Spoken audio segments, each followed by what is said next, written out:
Leonardo da Vinci was one of the great geniuses of all time. Best known as an artist, but he was also an inventor and a philosopher. One of da Vinci's epic works was his painting of the Last Supper. Every artist approaches every work a little bit differently. And for this work, da Vinci wanted to find somebody, a model, to sit and pose for each of the people in the Last Supper. One Sunday, he was at Mass in the cathedral in Milan, and he looked up into the choir loft, and he saw a young man that looked just like how he thought Jesus would have looked. He invited the young man to come and pose as the person of Jesus. In fact, he worked for 3 days painting Jesus into this picture of the Last Supper. And then he began to search for the disciples. Very quickly, he found a James and a Peter and a John and a Matthew.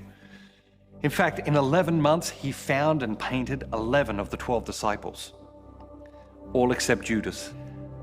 Da Vinci couldn't find a Judas.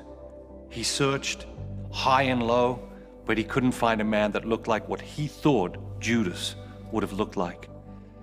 He walked through the streets of Milan, hours a day, just searching the faces of men, looking for his Judas. He left the painting unfinished for 11 years. And one day, he found him. Walking along the street, he found this man. He had this harshness in his face, this hardness in his eyes. He invited the man to come to his studio and pose for this painting. The man agreed. He came to the studio and he sat, and da Vinci began to work. After a couple of hours, the man began to weep, just inconsolably began to weep. Da Vinci stopped working and he said, "Is something wrong? Am I doing something to upset you?"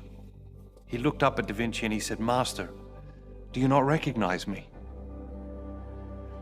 Da Vinci said, "I'm sorry, I don't.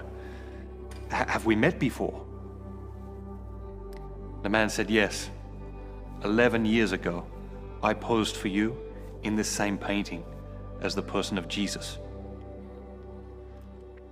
In each of us, there's a Jesus and a Judas.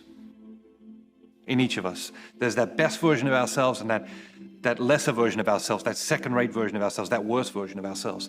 And the challenge is to celebrate that best version of ourselves, and we can only really be the best version of ourselves in and through Jesus Christ. John the Baptist said, "He must increase and I must decrease." That's the challenge every day, is to celebrate that best version of ourselves. It's to allow Jesus to come more fully alive so that we can become all that God created us to be. Are you ready to start celebrating Jesus more in your life?